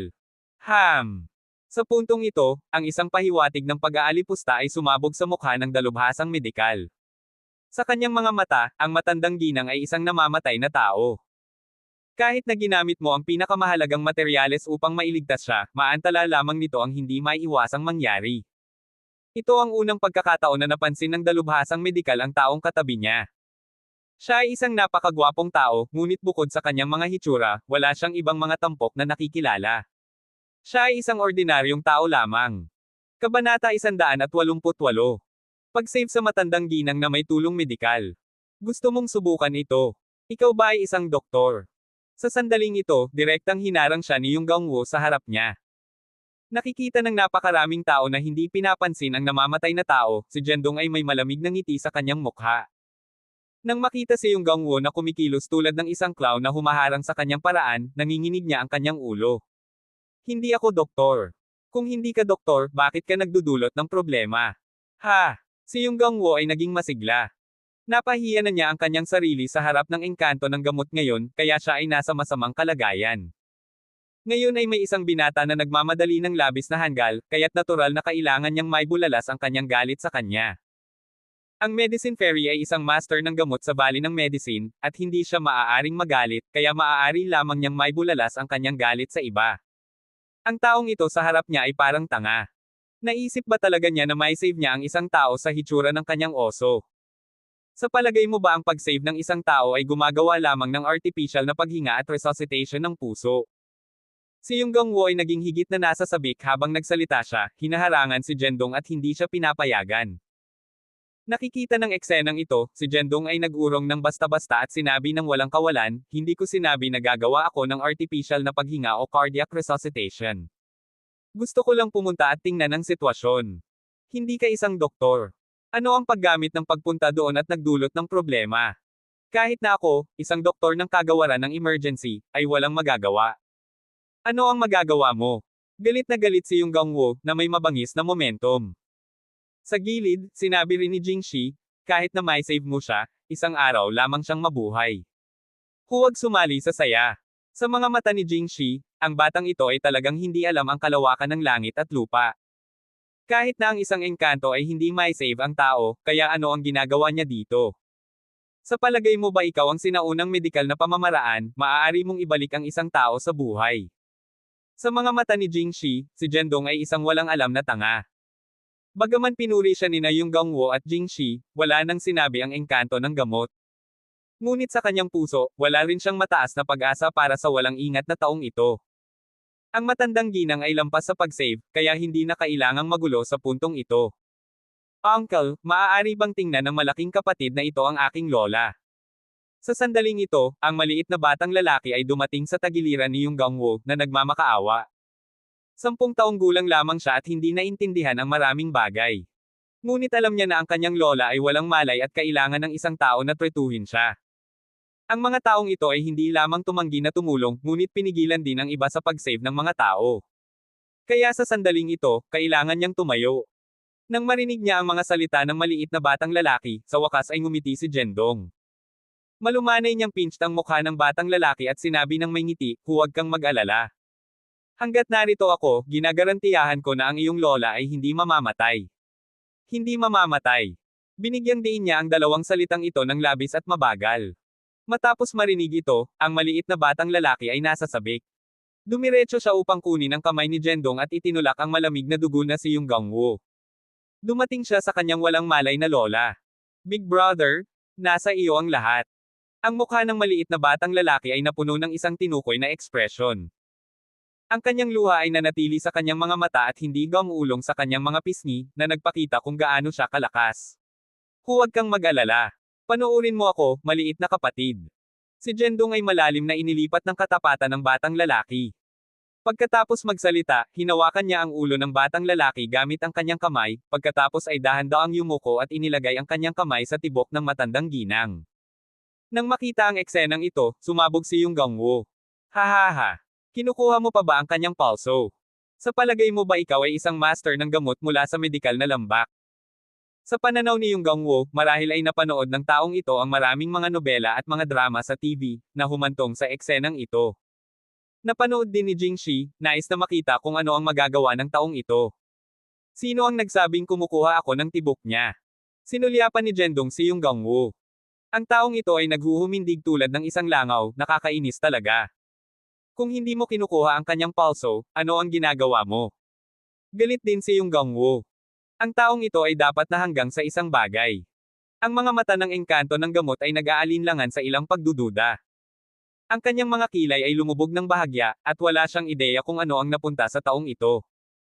Ganap na hindi pinansin ni Jendong ang mga ito at direktang inilagay ang kanyang kamay sa braso ng matandang ginang, na nagsisimulang gumamit ng 5 elemento ng pamamaraan. Siya ay tulad ng isang matandang doktor, na nakapikit ang kanyang mga mata, na patuloy na naramdaman ang mga abnormalidad sa katawan ng matandang ginang. Ginagaya lang niya ang iba. Si Yung Gangwo ay nag-sneer, nanunuya sa kanya. Dahan-dahang binuksan ni Jendong ang kanyang mga mata, ang kanyang tingin ay napuno ng pagkalito. Nakasimangot ng bahagya, kiniskis niya ang kanyang ulo. Kakaiba, tila walang mali sa katawan ng matandang ginang na ito, bakit siya naging asul at walang malay. Ito ay talagang kakaiba.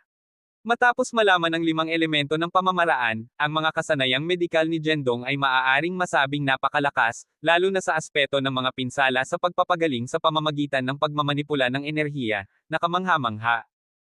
Si Binochen ay labis na nasugatan, ngunit siya ay ganap na gumaling sa loob lamang ng 2 araw. Gayunpaman, ang sitwasyon ng matandang ginang sa harap niya ay medyo espesyal. Kakaiba, ano ang nangyayari? Matapos ang 3 minuto ng diagnosis at paggamot, ang mga tao sa paligid niya ay naging isang maliit na walang tiyaga. Tila tama si Yung Gangwo at ang iba pa, ang matandang ginang ay lampas sa pag-save. Ang batang ito ay nag-aaksaya lamang ng oras. Lahat ng tao sa eroplano, kabilang ang mga tauhan, ay naisip na ang matandang ginang ay tiyak na lampas sa pag-save. Tanging ang maliit na batang lalaki ay pumalakpak sa kanyang mga kamay at tahimik na nanalangin sa kanyang puso, umaasa sa isang himala na gisingin ang kanyang lola sa lalong madaling panahon. Nang makita na matagal na itong pinagtatrabahuhan ni Jendong at ang matandang ginang ay wala pa ring tugon, sinabi muli ni Yung Gangwo, hayaan mo na. Sinabi ko na sa iyo ngayon, ngunit hindi ka makikinig. Si Yung Gangwo ay patuloy na nakikipag-usap. Naupo din ang medikal na engkanto sa kanyang upuan at ipinikit ang kanyang mga mata upang magpahinga. Ito ay kakaiba. Nang hindi nahahanap ang dahilan, sumimangot si Jendong. Maaari ba itong maging ibang bagay kaysa sa mga panloob na organo? Ngayon lang, ang kanyang pagsusuri ay limitado sa 5 panloob na organo at 6 na viscera, at hindi niya sinuri ang iba pang mga bahagi ng katawan. Sa pag-iisip nito, nagsimula siyang galugarin pa. Pinatatakbo ni Jendong ang 5 elemento ng pamamaraan, na patuloy na sumisilip sa mga hiwaga ng kanyang katawan. Bilang edad ng mga tao, maraming mga organo ang nagsisimulang magpakita ng mga palatandaan ng pagtanggi. Ngunit ang mga organo ng matandang ginang na ito ay napakahusay na pinananatili, kahit na mas mahusay kaysa sa mga kabataan. Sa puntong ito, isang purong panloob na puwersa ang pinakawalan mula sa katawan ni Jendong, na patuloy na sinusuri ang katawan ng matandang ginang. Kung paanong ang dalisay na panloob na puwersa na ito ay gumala-gala sa dantian ng matandang ginang, bigla itong nilamon ng isang bagay. Himas. Ano ang bagay na ito? Ano ang nilamon ng kanyang panloob na puwersa sa isang gulp? Ito ang kauna-unahang pagkakataon na nakatagpo ni Jendong ang ganoong sitwasyon. Tila may isang bagay sa katawan ng matandang ginang na maaaring sumipsip ng panloob na puwersa ng mga tao. Matapos mahanap ang dahilan, isang bahagyang kapansin-pansin ng ngiti ang lumitaw sa mukha ni Jendong. Tulad ng kasabihan, pretuhin ang sakit na may tamang gamot. Ngayon na ang sintomas ay nakilala, hanggat ito ay hinarap sa isang makatuwirang paraan, ang matandang ginang ay maaaring mai-save. Tiwala si Jendong tungkol dito. Kabanata 189. Pag-agaw ng mga insekto ng Go. Sabi ko, maliit na brat, tapos ka na ba? Nang makita si Jendong na nagbubulong-bulungan sa kanyang sarili, si Yung Gangwo ay sumisigaw. Sa kanyang opinyon, ang batang ito ay walang kakayahan at gustong-gusto na magpakita. Ang matandang ginang ay lampas sa pag-save, kahit na ang medikal na walang kamatayan ay hindi makapagaling sa kanya. Inisip ba ng maliit na brat na ito na siya ay isang banal na doktor? Tumayo si Jingshi sa likuran niya, pinapanood ang mga kalokohan ng bata na may interes. Sa puntong ito, napansin na ni Jendong ang abnormality sa katawan ng matandang ginang at hindi pinansin si Yung Gangwo. Sa kanyang mga mata, si Yung Gangwo ay isang clown lamang. Sa puntong ito, ang mukha ng matandang ginang ay tumalikod mula sa asol hanggang mapatla, na walang bakas ng dugo. Ang kanyang paghinga ay naging mahina at humihina. Nakikita ng sitwasyong ito, muling ipinikit ni Jendong ang kanyang mga mata at ipinadala ang isang dalisay na lakas sa loob. Sa oras na ito, ang target ng panloob na lakas ay ang matandang ginang ng dantian. Kapag ang dalisay na panloob na lakas ay ipinadala sa dantian, muli itong natupok ng isang malakas na lakas sa loob, walang iniwan. Bukod dito, ang bagay sa loob ng dantian ng matandang ginang ay naging mas aktibo. Ano ang nangyayari? Hindi pa rin maintindihan ni Jendong. Ang katawan ng matandang ginang, ano ba talaga ang nasa loob, at bakit kakaiba ito? Pagkatapos ng lahat, si Jendong ay nagsimulang lamang malaman ang tungkol sa gamot, at maraming mga bagay na hindi niya alam. Ang koma ng matandang ginang ay tiyak na nauugnay sa bagay sa loob ng kanyang dantian. Paano niya mailalabas ang bagay na iyon sa kanyang dantian? Karaniwang tinapos ni Jendong na hanggat ang bagay sa loob ng dantian ng matandang ginang ay kinuha, tiyak na gagaling siya. Paano ilabas ang bagay na ito? At ang paglabas nito ay tiyak na magiging mapanganib. Gayunpaman, sa proteksyon ng 5 elemento ng pamamaraan, maaaring mabawasan ang panganib. Sa pag-iisip nito, kinuha ang sinaunang librong medikal at nagsimulang maghanap ng solusyon. Orihinal na, naisip ng mga tao na ang batang ito ay may malaking pag-uugali at dapat magkaroon ng ilang kakayahan, ngunit talagang sinimulan niyang basahin ang mga sinaunang medikal na libro. Sinusubukan ba niyang magpakita? Matapos makita ang eksenang ito, agad na nag-sneered si Yung Gangwo, niloloko mo ba ako? Mayroon bang sino mang tumitingin sa mga medikal na libro upang gamutin ang mga pasyente? Halos lahat ng tao sa eroplano ay tumayo sa tabi ni Yung Gangwo.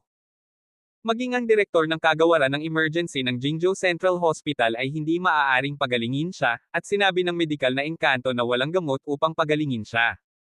Maaari ba talagang pagalingin siya ng batang ito? Hindi ba ito kalokohan? Ano ang mali sa pag-aaral? Sinabi ni Jendong, na binabasa ang sinaunang aklat na medikal. Sa sandaling ito, isang talaan ng laso ng Go ang nahuli. Poison ng Go, ito ay naging laso ng Go. Sa sinaunang librong medikal na ito, na itala na sa lugar, maraming mga martial arts practitioner ang napakahusay sa paggamit ng Go upang makontrol ang isang tao, o upang malason ang mga ito. Ang matandang ginang sa harap niya ay marahil ay nalason ng Go. Matapos maunawaan ang lahat, naramdaman ni Jendong na masaya at patuloy sa pagbabasa. Maraming mga pamamaraan upang itaboy ang mga bulate ng Go sa libro. Matapos basahin ang ilan sa kanila, agad siyang dumating sa isang paraan upang mahuli ang mga bulate ng Go. Sa sandaling ito, ang paghinga ng matandang ginang ay naging mahina at humihina, at maaari siyang mamatay sa anumang sandali. Sa makatuwid, kailangan nilang kumilos ng mabilis upang alisin ang mga bulate ng Go. Sino ang may tasa ng salamin ng tubig na may takip? Si Jendong ay tumayo ng dahan-dahan at naghahanap ng isang tasa ng salamin ng tubig na may takip. Gayunpaman, ang mga manunood ay nanunood lamang at walang sinumang handang tumulong. Umiling-iling ang mga miyembro ng crew na sinasabi na wala silang ganoong uri ng tasa ng tubig na salamin. Big Brother, may isa ako. Sa sandaling ito, ang maliit na batang lalaki ay nagmamadaling tumakbo sa first class cabin at dinala ang kanyang minamahal na baso ng tubig na tasa kay Jendong. Ang pagkuha ng tasa ng tubig at tinitingnan ito, malinaw na kristal at dapat na napakamahal. Nagkaroon ito ng takip sa tuktok na nakamit ang kanyang mga kinakailangan. Ngayon na mayroon siyang tool upang mahuli ang mga bulate ng Go, maaari siyang magsimula. Si Jendong ay naglaro kasama ang bote ng baso para sa isang sandali, at hindi alam ng mga manunood kung ano ang naruroon niya. Ang medikal na engkanto, na orihinal na nagmumuni-muni sa kanyang mga mata ay nakapikit, biglang binuksan ang kanyang mga mata, hindi pinukaw ang kanyang sinturon sa upuan, at lumakad ng mausisa. Lubhang interesado siya sa mga aksyon ni Jendong. Si Jendong ay dumiretso sa matandang ginang, tinulungan siya, ilagay ang kanyang kanang kamay sa kanyang likuran, at hinawakan ang baso ng tubig na tasa na nakabukas ang takip sa kaliwang kamay. Matapos ang lahat ng mga paghahanda ay ginawa, sinimulan ni Jendong na maisaaktibo ang 5 elemento ng pamamaraan, na patuloy na nagsusumite ng kanyang dalisay na enerhiya sa loob ng dantiyan ng matandang ginang. Sa sandaling ito, ang bagay sa loob ng dantiyan ng matandang ginang ay nakita ang purong panloob na enerhiya at sabik na hinihigop ito. Malinaw na maramdaman ni Jendong ang bagay sa loob ng kasakiman na pagsuso ng enerhiya. Ang isang maliit na ngiti ay lumitaw sa kanyang mga labi, alam niya na ang maliit na tao ay kumuha ng pain. Pagkatapos, inalis niya ang lahat ng panloob na enerhiya mula sa dantiyan. Ang bagay sa loob ng dantiyan ay agad na hinabol pagkatapos ng enerhiya at nagsimulang sumipsip ito ng walang tigil. Hooked. Gamit ang pangingisda na pamamaraan, pinapalabas ni Jendong ang maliit na bagay sa bibig ng matandang ginang. Pagkatapos, inilagay niya ang isang baso sa ibabaw ng kanyang bibig at walang pag-aatubili, ginamit ang kanyang panloob na enerhiya upang malakas na itap ang kanyang ulo. Ang kilusan ay malakas, ngunit ito ay hinihimok ng panloob na enerhiya at hindi gumamit ng anumang pisikal na lakas. Biglang binuksan ng matandang babae ang kanyang bibig at isang gintong maliit na bagay ay lumipad sa baso. Mabilis na tinakpe ni Jendong ang baso. Sa loob ng baso, ang isang gintong bug na kahawig ng isang gintong pagong ay frantically gumagalaw. Nabigla ang lahat nang makita ang eksenang ito. Mayroon talagang isang bagay sa loob ng katawan ng matandang ginang na ito. Namangha ang mga tao sa eroplano. Ang binata na ito ay napakabata, ngunit nagawa niyang kunin ang isang gintong bug mula sa katawan ng matandang ginang. Ang gamot na walang kamatayan ay nakita ang buong eksena ng malinaw, at isang pahiwatig ng sorpresa ang sumabog sa kanyang magagandang mata. Hindi niya inaasahan na ang binata na nakaupo sa tabi niya ay talagang master ng gamot. Ang tingin ng immortal na si Immortal kay Jendong ay nagbago mula sa lamig hanggang sa pag-usisa, at pagkatapos ay mula sa pag-usisa hanggang sa pagkabigla. Nang makita ni Yung Gangwo ang eksenang ito, gaanong nasnort siya. Gumagawa ka ba ng mahika dito? Hindi namin nais na maging isang gintong pagong. Nais naming makita mong isave ang matandang ginang na ito. Manahimik ka. Bago niya matapos ang kanyang mga salita, diretso siyang ginambala ni Jendong. Malumanay na tinapik ni Jendong ang likuran ng matandang ginang, at bigla siyang nag-ubo at dahan-daang binuksan ang kanyang mga mata. Gayunpaman, ang kanyang mga mata ay tila walang laman. Matapos ang 3 segundo ng pagbukas ng kanyang mga mata, dahan-daang ipinikit niya muli.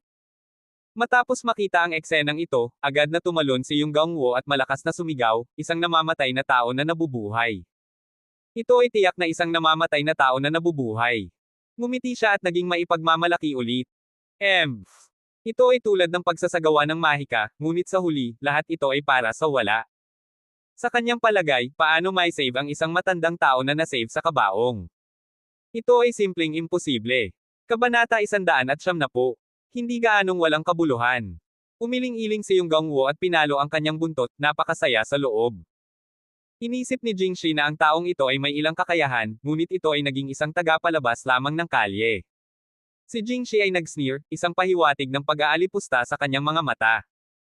Ang mga manunood ay nanginginig ang kanilang mga ulo ng paisa-isa nang makita nila ang eksenang ito. Ang taong ito ay tulad ng isang tagapalabas ng kalye, ngunit sa huli, nabigo siyang makamit ang anuman na iniiwan ng mga tao na nabigo. Akala nila ang matandang ginang ay talagang matagumpay na bumalik. Ngunit ito ay naging isang flash sa kawali. Anong awa? Anong awa? Ang mga tao ay bumulong sa bawat isa na nagsasabi ng lahat ng uri ng mga bagay. Matapos si Yung Gangwo, nakita niya na si Jendong ay hindi man lang nag-abala na bigyang pansin siya. Kinuha lang niya ang gintong pagong at inilayo ito, pagkatapos ay inilatag ang matandang ginang sa sahig at tinakpan siya ng isang damit. Mukhang hindi talaga siya na-save. Hindi alam ng maliit na batang lalaki kung ano ang nangyayari. Naisip niya na ang kanyang lola ay nabuhay muli, ngunit ito ay walang himala. Ang maliit na batang lalaki ay patuloy na umiyak ng malungkot. Naiwan ba siya ng lola niya? Ikaw maliit na brat, ginawa mo ang lahat ng ito para sa wala. Ano ang sinusubukan mong gawin? Inisip ni Yung Gangwo na ang batang ito ay baliw. Ay shot ang bibig mo. Ang mga mata ni Jendong ay sumabog ng isang matalim na hitsura. Ang hitsura na ito ay tulad ng isang ray ng kamatayan, making Yung Gangwo shiver. Paano mo malalaman na ang matandang ginang ay hindi may save? Ang tono ni Jendong ay magaan, ngunit ang bawat salita ay napakatumagos. Ginawa nito ang mga tao na medyo nasisiraan ng loob, na parang ang batang ito ay may espesyal na bagay. Sa sandaling nakilala ni Yung Gangwo ang kanyang tingin, nawala agad siya sa labanan. Hindi niya maharap ang isang matalim na hitsura, na parang pumatay na iyon. Ngunit sa harap ng napakaraming tao, pinilit ni Yung Gangwo ang kanyang sarili na maging matapang. Sumigaw siya, bakit hindi siya nagigising pagkatapos maligtas? Bagaman sumigaw siya, hindi malakas ang boses niya. Sa pagtingin sa kanyang hitsura, medyo nakakatawa. Hindi siya nagigising dahil natutulog siya. Hindi na binibigyang pansin ni Jendong ang taong ito. Direkta niyang inilatag ang matandang ginang na flat at pagkatapos ay ginamit ang 5 elemento ng pamamaraan upang patuloy na ilipat ang panloob na enerhiya sa kanyang katawan. Matapos ang panloob na enerhiya na ito ay pumasok sa katawan ng matandang ginang, sinimulan nitong muling lagyan ng enerhiya ang kanyang enerhiya at ayusin ang ilan sa kanyang mga naharang na meridian. Pagkalipas ng 3 minuto, ang mukha ng matandang ginang, na orihinal na namutla, ay unti-unting naging rosy. Ang kanyang paghinga ay naging mas matatag mula sa mahina. Ha! Ha! Ha! Sinimulan pa ng matandang ginang ang hilik. Parang natutulog siya ng maayos. Ito.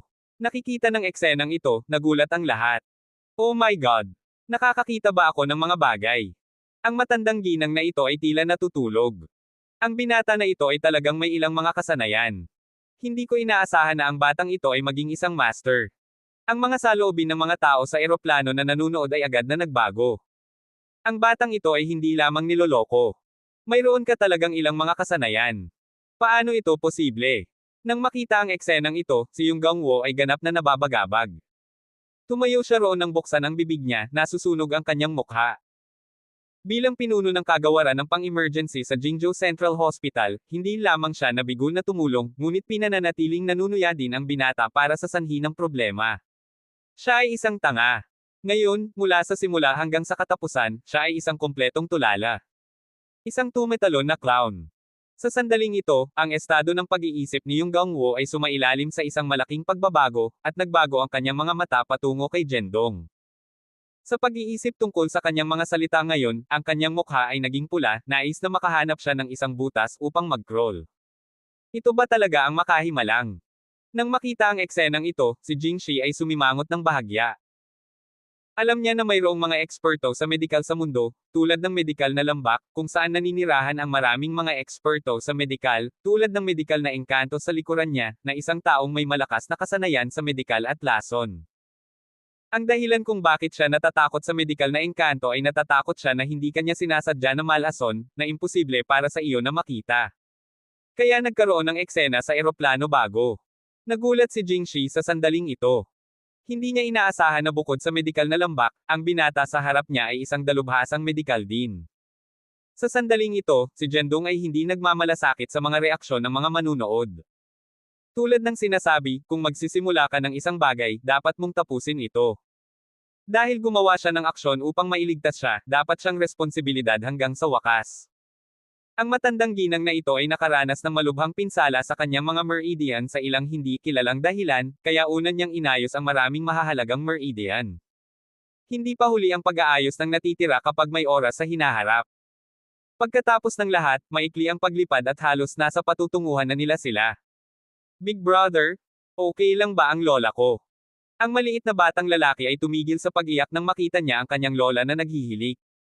Siyempre siya ay, ngunit aabutin ng ilang oras para magising siya. Madyay gising siya sa loob ng 4 na oras.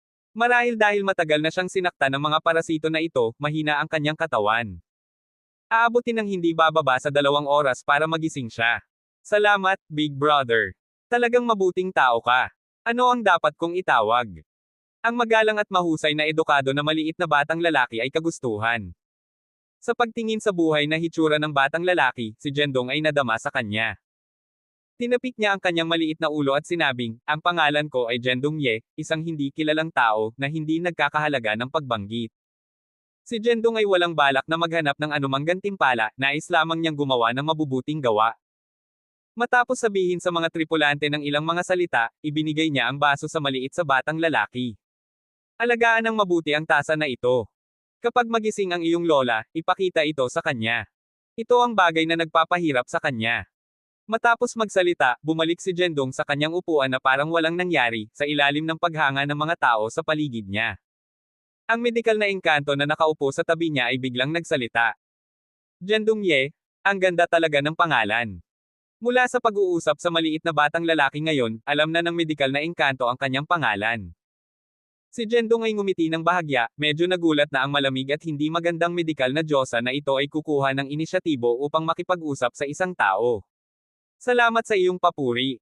Si Jendong ay magalang na tumango ang kanyang ulo at mabilis na umupo sa kanyang upuan. Hindi man lang siya sumulyap sa diyosa ng medikal. Nakikita ng eksenang ito, ang diyosa ng medikal ay lubos na inilipat at nadama na nagulat. Siya, ang medikal na diyosa, ay hindi lamang maganda bilang isang engkanto, ngunit mayroon ding isang kaaya-aya at matikas na pag-uugali. Ang taong ito sa harap niya ay hindi man lang tumingin sa kanya minsan mula sa simula hanggang sa katapusan. Talagang siya ay isang espesyal na tao. Ang diyosa ng medikal ay sumimangot ng basta-basta at patuloy na nagtanong, paano mo nalaman na ang matandang ginang ay Nalason? Hindi ako naniniwala. Kung hindi ka naniniwala, kalimutan ito. Direkta na ipinikit ni Jendong ang kanyang mga mata at hindi siya pinansin. Tiningnan ng diyosa ng medikal ang kanyang tiwala na mukha at nais na sabihin ng isang bagay, ngunit nag-atubiling sandali at wala nang sinabi. Matapos ang krisis sa medikal, ang eroplano ay bumalik sa normal. Ang matandang ginang ay matulog ng mapayapa, ngunit hindi pa rin nagising. Ayon sa haka-haka ni Jendong, ang matandang ginang ay naghihirap mula sa pagsalakay ng lason sa loob ng mahabang panahon at hindi nagkaroon ng komportableng pahinga sa ilang sandali.